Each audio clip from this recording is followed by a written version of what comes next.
जय श्रीरामाच्या गजरात कपिल पाटलांचा अर्ज दाखल। महायुतीच्या जनआशीर्वाद यात्रेला अपेक्षित प्रतिसाद। भिवंडी लोकसभा मतदारसंघात महायुतीचे उमेदवार कपिल पाटील यांनी उमेदवारी अर्ज भरण्यासाठी काढलेल्या जनआशीर्वाद यात्रेला हजारो नागरिकांचा जनसागर उसळला। मुख्यमंत्री एकनाथ शिंदे आणि उपमुख्यमंत्री देवेंद्र फडणवीस यांच्या उपस्थितीत महायुतीने केलेल्या शक्ती प्रदर्शनाला मतदारांनी अपेक्षित पाठिंबा दिला। जय श्रीराम आणि मोदीच्या गजरामध्ये कपिल पाटील यांचा उमेदवारी अर्ज दाखल करण्यात आला। भिवंडी मतदारसंघातून कपिल पाटील मुंबई महानगर क्षेत्रात विक्रमी मताधिक्याने विजयी होतील असा विश्वास मुख्यमंत्री एकनाथ शिंदे आणि उपमुख्यमंत्री देवेंद्र फडणवीस यांनी यावेळी व्यक्त केला।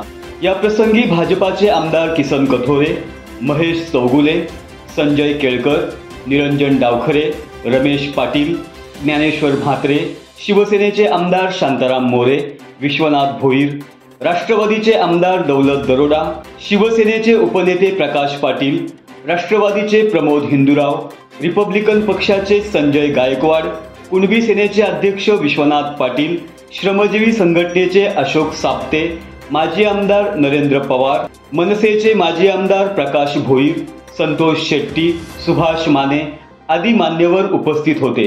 छत्रपती शिवाजी महाराज चौकात छत्रपती शिवाजी महाराजांच्या पुतळ्याला पुष्पहार अर्पण करून जनआशीर्वाद यात्रेला सुरुवात झाली।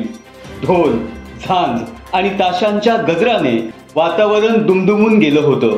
भाजपा, शिवसेना, राष्ट्रवादी काँग्रेस, रिपब्लिकन पक्ष, श्रमजीवी संघटना आणि कुणबी सेनेच्या ध्वजांबरोबर जय श्रीराम आणि मोदीचा गजर सुरूच होता। मुख्यमंत्री एकनाथ शिंदे आणि उपमुख्यमंत्री देवेंद्र फडणवीस यांनी उपस्थितांना संबोधित करताना कपिल पाटलांच्या विजयाची खात्री व्यक्त केली। सत्य बातमीसाठी बातमी मागचं दडलेलं सत्य पाहण्याकरता अन्याय विरुद्ध प्रहार करणाऱ्या आपल्या विचारवादळ या वाहिनीला सबस्क्राइब करा।